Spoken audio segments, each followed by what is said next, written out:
Hello, I'm Nina Curtis, and my co-host, Chef Cesarek Rando, will be joining momentarily. Thank you for joining us on Plantish. Let's talk about it. Every week we're showing up on Tuesday at 9 a.m. Eastern Standard Time to talk with the founders, the innovators, and those that are producing products that we more than likely are purchasing, are using either in our own home kitchens or in our commercial kitchens. And today we're excited to have Sorosh Tavakoli join us, who is the founder of Stockeld Dreamery. And he's got a lot more to share with us. Hello, Chef. How are you doing? Happy Tuesday, Chef. I'm well. How are you? I'm good. I'm doing it for the culture. I love I it. love bags. Anytime I get a bag, thank you, Stockeld, for sending this. I got one I too. love them. Oh, you got one too. I'm not that special. How are you doing? How's it going? It's Taco Tuesday. It's Are talk. you over there making tacos? It's Taco Tuesday, but I am over here snacking on this cream cheese over here. I received it last week, and I've just been pinching off of it all week. It's that good. I don't want to eat it all, but yeah. So I'm looking forward to learning more about Stockeld Dreamery and just speaking with Sorosh to learn more about the company. Well, we have invited him in. Let's see if I do this again. Hello. You guys see me, hear me? Or, yes, yes. How are you? Yes, I'm good. Hi. Chef, can you see I'm Sarosh? I can see him, but I can't Okay. really hear him. oh, There seems to be a little bit of static, Sarosh. okay, but I see you. I hear I'm not muted. I don't know, that's weird. Um is this better? No? Not working? It, I can hear you. Yeah, we can go you can. with Okay. it. There's a little bit of Yeah. environment around you that brings more texture to the conversation. Okay, someone in the chat said their audio is good, so we're going to go with it. It seems better. Thank you, Sarosh. How are you doing today? I am good. I'm running around New York City with, we just launched with Cisco here, and so we're running around with them visiting different restaurants. And yeah, I was like, I need a hotel lobby, but this is the best I could find. I'm sitting on someone's doorsteps on 44th Street, and hey, what the heck? We'll have some dynamism brought to the conversation. That's just like a New Yorker. When we were there for a 48-hour trip, we know what you mean. As long as you have some Stockeld Dreamery products, I think they'll be okay. But let's jump into this because we know you're busy. We know you have a lot going on. We have a little bit of a backside of what's happening with the company. And I had the opportunity of working with your product during Climate Week with the Plant-Based Foods Association food truck activation that we did, and it was awesome. I used your cream cheese and I put pickled jalapenos in it, and that went along with the jackfruit tinga quesadilla, and people were drooling over it. That's what I heard. I was busy on the truck working, but let's jump into it, Sarosh, so we respect your time. Your journey from Video Plaza, your software company, to Stockeld Dreamery seems really unique to me. So can you share with us a pivotal moment or a realization that you had where you decided, I'm going to transform the plant-based cheese landscape, and where and how has that gotten you to where you are today? Yeah, sure. Well, I was I had a software business before. We grew that and sold that. And so I had the luxury to really have the time to think hard about what I wanted to do next. Yeah. And I pretty quickly decided I wanted to do something with climate impact. And then I was like, what I know is how to build a business, an ambitious business. And so essentially that took me to, all right, where can I create this? And I looked at all kinds of things. I actually looked into growing microalgae for quite some time. Wow. Cool. Eventually decided that wasn't for me, and that kind of led me to the world of plant-based. And look, I think it's just remarkable the amount of impact you can have, as if you can make products that can have people move away from dairy, which is really quite resource intensive and really inefficient way of making food. Um, and so the whole idea was, how can we go about making something that's better? And obviously there's a whole landscape of plant-based products. Cheese was very close to my heart, and vegan cheese is like some of the worst products that are out there. Actually, just 3 of the 5 places we met, they're like, yeah, you mean like plastic?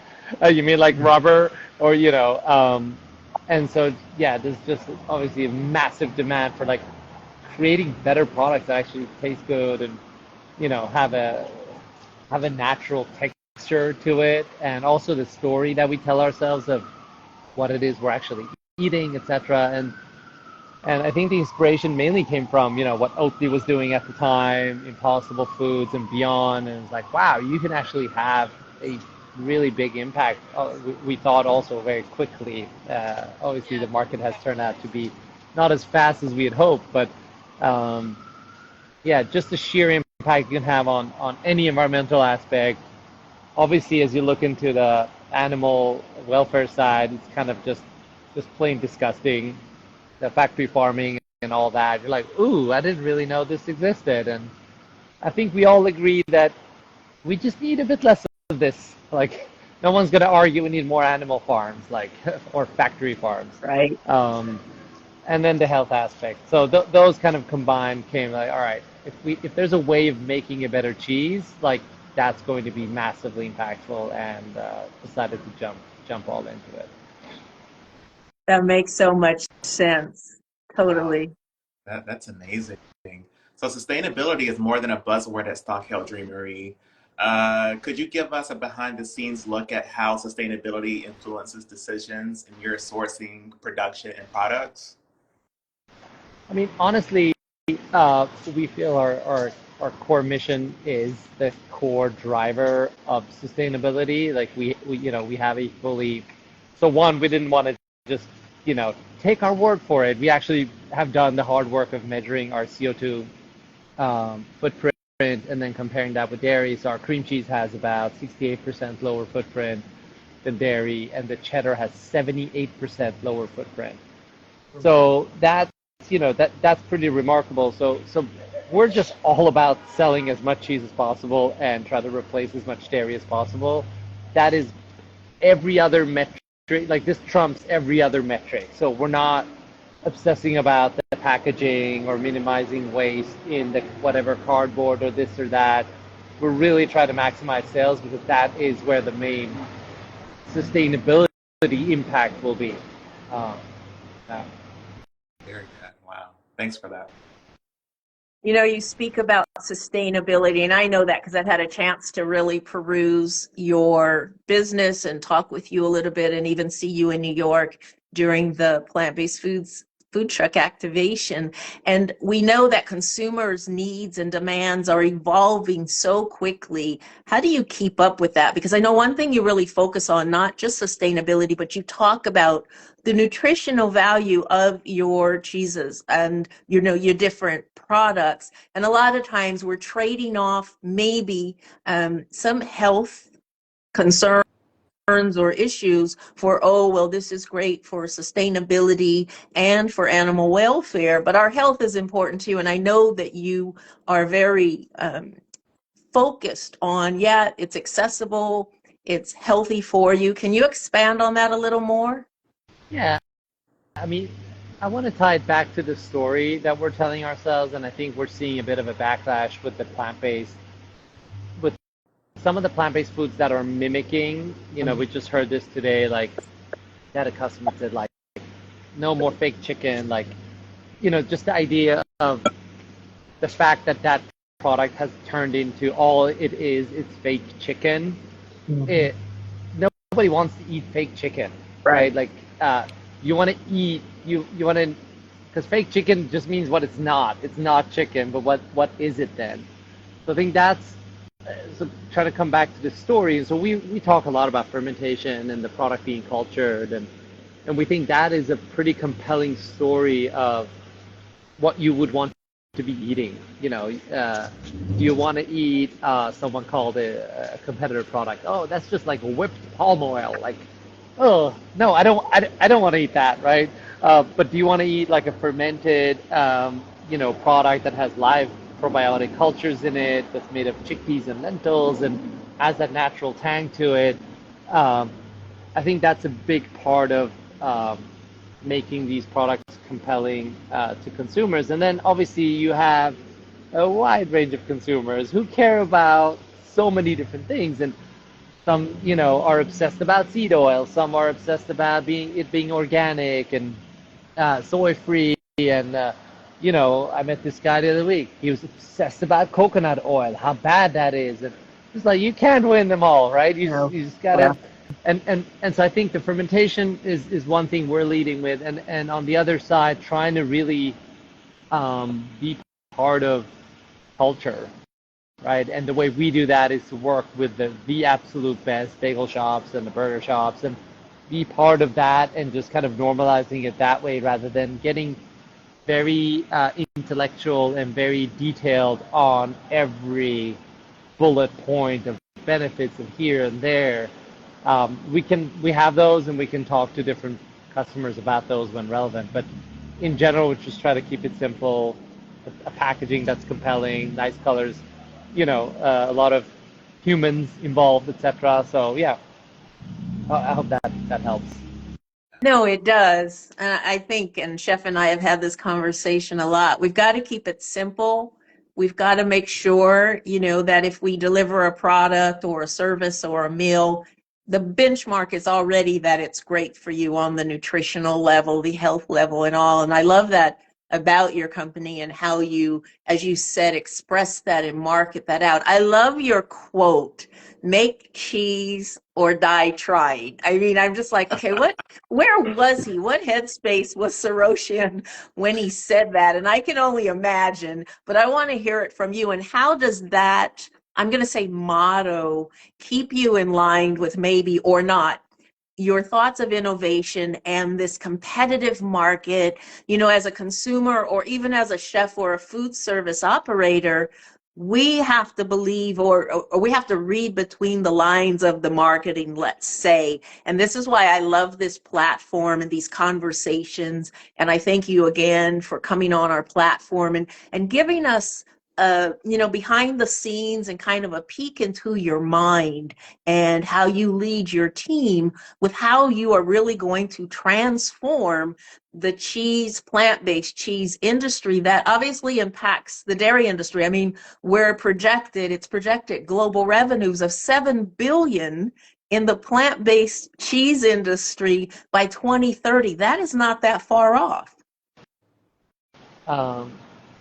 Yeah, no, the make cheeses that I try, came from, I listen a lot to hip hop, so that it comes from that, but really where it comes from is we have to make something that people respect as a real cheese. Coming back to the fake chicken, if we're thought of as fake cheese, we're dead. Like, it's not gonna work. Nobody wants to eat fake cheese. No. That's really what it means, and I think we have to do that from a number of different perspectives. Obviously, first of all, the product, the way it tastes, the way it behaves, the way it looks, has to be, there's 10,000 different cheeses, right? And they're all different. There's not one cheese. So as long as you're a cheese that fits within the category, you don't have to copy fully another cheese. So that's kind of our model also around product development. Not try to be, I always say, like, if you make a Louis Vuitton bag copy, if you write Louis Vuitton on it, it becomes just very fake. But you can be inspired by it. You can have a similar pattern, and you can do your own thing. And I think that's where some of the vegan cheeses have gone off completely, because they've added so many of these fake flavors. And the first thing you do, you eat them, and your brain goes like, "Oh my! Like, this is not like cheese. This is fake cheese." So that's what we're trying to not do, and we think that's absolutely necessary for being successful.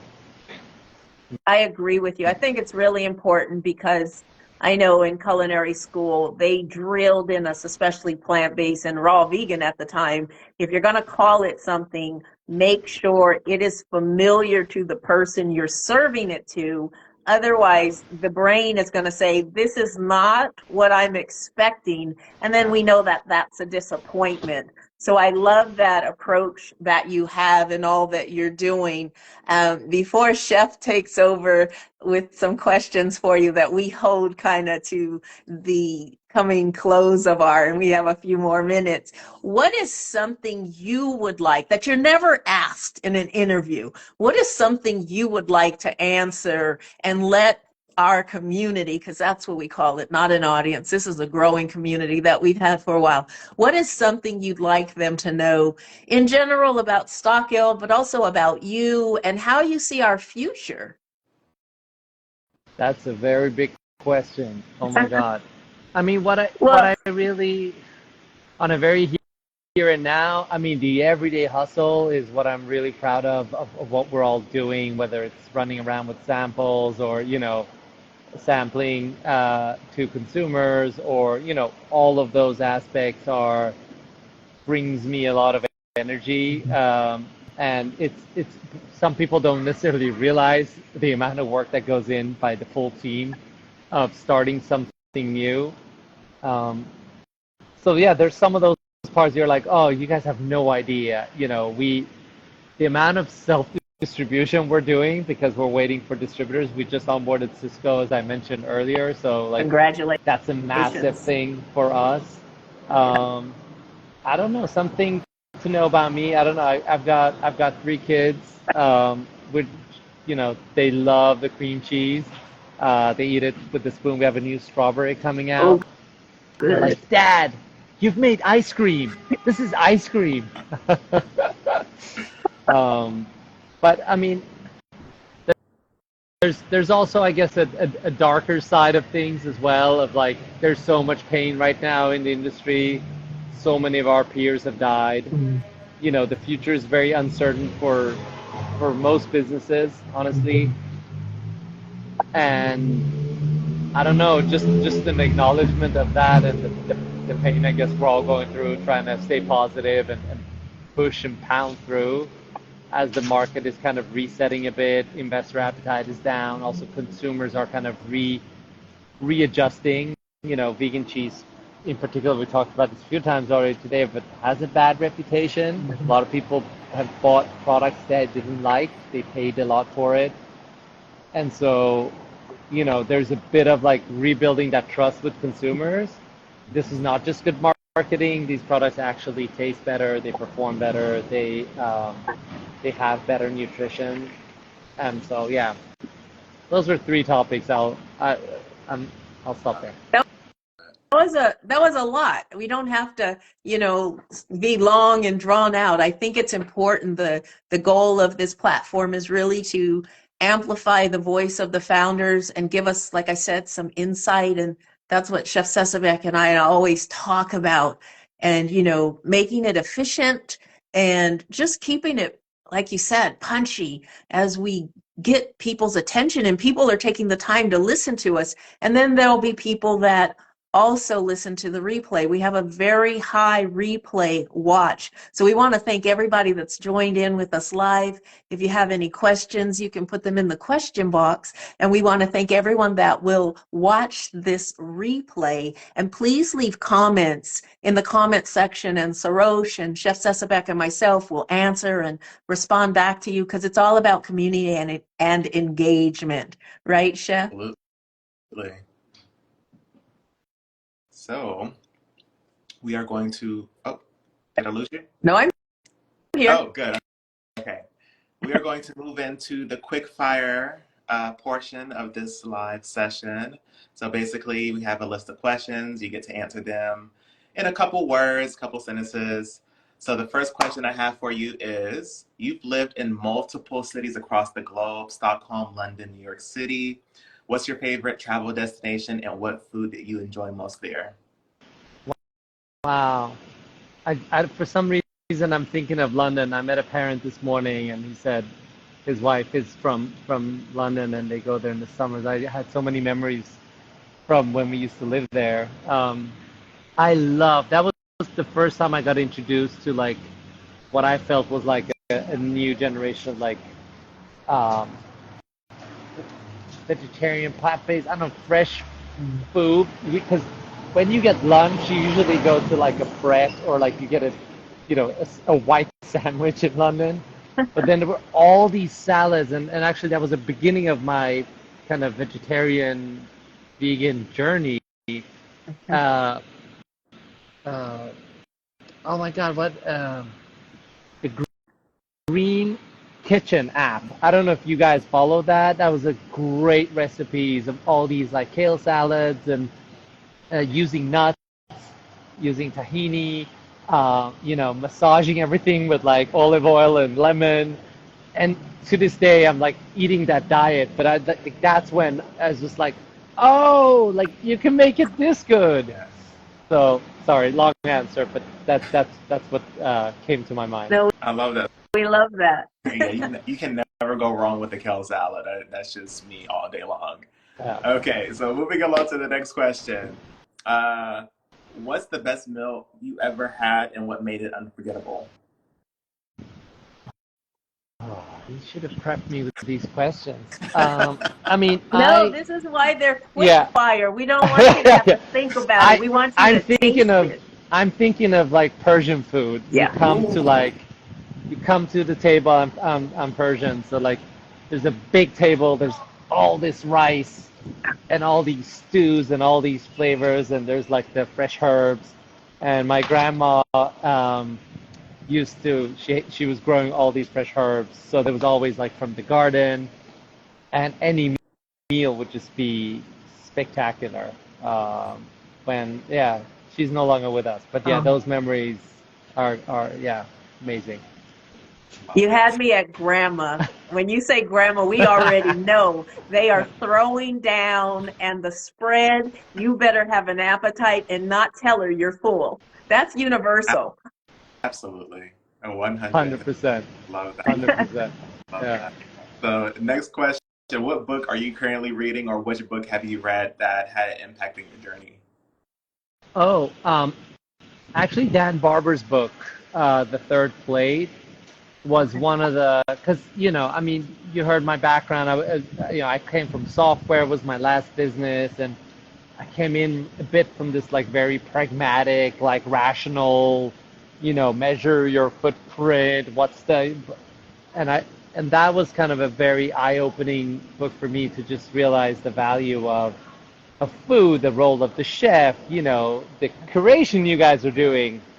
If you're all putting salmon on the table, what about all the other fish that's just, getting thrown back out or, used as feed for animals? Like, there's many, many aspects that I thought was brilliant. And also the breeding for flavor and for, even for visual appearance rather than just for yield.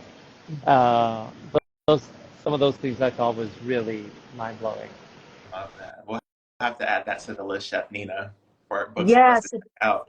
And I just want to say, Raza, SCK, Sorosh, I think he's answering your question. He said it's called gourmet sabzi. Yeah. That's the meal. That's the stew. Yeah. That's the stew. Thank you, Reza. Thank you.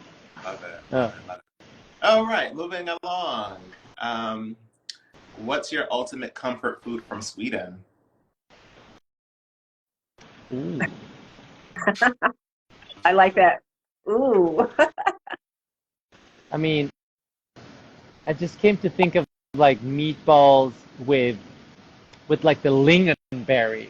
It's like a weird thing, but you can have obviously plant-based meatballs, and then you'd have like, like a jam, like a sweet thing that goes with it. That's very classic Swedish. Do they serve that at IKEA? I'm not sure they serve it with that necessarily, but yeah. IKEA, are you listening? Maybe you should. Talk to Sorosh. They have the meatballs for sure. Absolutely. Yeah. We'll make it plant-based, and it sounds great.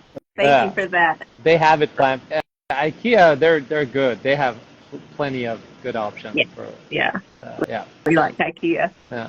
Absolutely. So if you could collaborate with any chef Yeah. alive or past, who would it be and why? Ooh, be careful with your answer. Yeah. We collaborated with you, Nina, so that's checked off. You're off the Um, hook there. I mean, Till next time. I don't know. I don't know many chefs like that.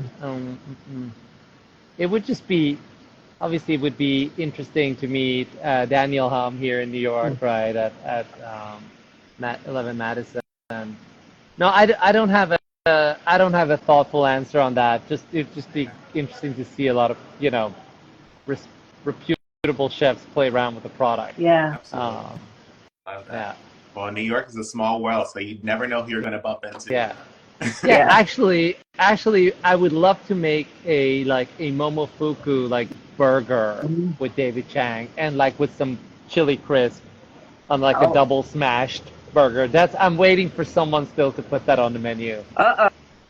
We put it out Uh, into the ethers. yeah, So be yeah. ready. I love this. This is the part I love, Uh, that we can amplify your voice and, get you to not be prepared necessarily with a yeah, thought, because that was in the yeah, moment. So watch, it's going to happen.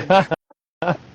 Absolutely. Last question. With all of your experience, what's the best piece of advice you've ever received, and how did it influence your journey? These are so big questions. Advice. I mean, my my cousin, again, what comes to mind? My cousin and my best friend, he doesn't uh, he doesn't compete very often, and Mm. he's winning. We're all trying to win, but he's Yeah. like, I'm not even compete. He's just happy, Yeah. and I think we all, sometimes we can all look at that and just I don't know, have a appreciation for what happiness is. It's being satisfied. It's not always wanting more. Not always wanting to win. Um, so that can be a good place to go sometimes.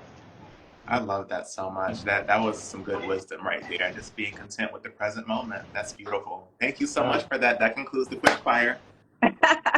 Boom. You're off the hook, Sorosh. I want Thank to you. thank you. I know you can wipe your brow. Don't let them see you Yeah. sweat, and all that you're doing today. Congratulations on all of the accolades and all of the movement and all the transforming and disrupting that you're doing. The community has hung out with us, and it's beautiful to see hear your voice, and not hear or read it, but to hear your voice. Because like I said, when I saw your quote, make cheese or die trying, I was like, okay, I want to know where his head was. I'm going to do a mental check. What's going on? We can't be too cautious today, and we have to check in with fam, and we Yeah. consider you that. We'd like you to tell our community where they can follow you, where they can keep up with your activities. We know you do a lot of events and pop-ups, and just share where you want us to support you. Yeah. So the easiest is Instagram here. So Stockeld Dreamery, you can find us there. Orange logo Yes. will pop up, and then second, I would say probably our newsletter is probably a good place as well. We send out something once a month. It's not too ambitious, but it's another way of just keeping track of what we're doing. But Instagram is our main channel, I would say, to follow us. And on the website, we have our cheese finder. You can see what restaurants and we're working with and what stores you can get the product. Thank you. And can you keep us on our toes with any new product that might be coming to market, or is it too early? No, I mean, what we have is we're going to transition our cream cheeses into two new flavors. So it'll be a scallion, spring scallion, we call that, and a midsummer strawberry. Oh, nice. So those two are launching in food service in about a month in December. That's part of us moving our manufacturing to Canada as well, from Europe. And then second is we are working on shreds. So Great. yeah. Nice. Well, But we want not for to, pizza. I don't want to get anyone's hope up for pizza. We think pizza is very difficult. yeah, Yeah, not no. there yet. Thank Yeah, you. Thank you for sharing that. You're yeah. here in Plantish. Let's talk about it. You've heard it live from Sorosh Tavakoli, the founder of Stockeld Dreamery. We want to thank you for your time, Sorosh. We want to wish you continued success. Where can the public, can we go and get it retail yet? Uh, well, quite limited. Okay. Currently, our cream cheese is only our cream cheese is available in very select retail. We're in like 12, 15 stores. You Okay. can see that on the website. Okay. It's only New York because we're delivering by hand ourselves. As a restaurant, you can get it nationwide in the U.S. via Webstaurant. We just launched our cheddar also there. It's already being sold in like 19 states. So, you can get it anywhere. Yeah, and then we have a bigger retail launch coming in early next year. Awesome. Well, we want to thank you, community fam. Thank you for hanging out with us. We will be reposting this. So whoever is watching it for the repost, please drop any questions. I know Sorosh and his team, Stockeld Dreamery team, will answer, and Chef Sesabek and I will watch it. We thank you for your time. We know you can be anywhere, and you chose to be with us for this moment. Sorosh, we know you're busy. I had a vision of you on a bike with the ice cream. I'm thinking of your son with the strawberry cream cheese ice cream. You got to rename that for your son. Yeah. And I just see you pedaling through New York. You get the most exercise. I watch I've kind of stalked your page, and I'm like, he's running through the streets. He's writing. I love that engagement you have, and we appreciate all you're doing. I'm going to speak for myself and Chef Sesabek, and we just wish you the best, and we look forward to having you come back and join us next year. Awesome. Thank you for putting this on and all the work you guys are doing for the community as well. Thank you so much. Thank you, fam. You know you can find us next Tuesday. Go ahead and mark it on your schedule. Next Tuesday, 9 a.m. Pacific Standard Time, 12 p.m. Eastern Standard Time. I'm not going to tell you the topic right yet, but I promise you, you won't be disappointed. So have a beautiful day. Bite into some tacos, and we'll see you soon. Thank you, Chef Sesabek. Any last words? Not at this time. My goodness, this was a great session. I look forward to just catching the replay and just soaking in all the wisdom that you shared today, Sorosh. Thank you so much.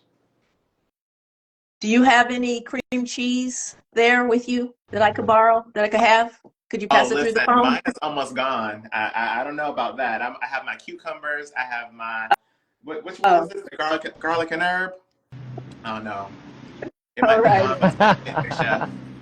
We just want to whet your appetite and leave you hanging a little bit on a delicious note. Thank you, fam. We will see you soon. Sorosh, have a great day. Everyone, have a great day. As Sorosh said, be happy. Just not competitive. Be happy. Live your life, and you will win in anything you are attempting to achieve. See you later.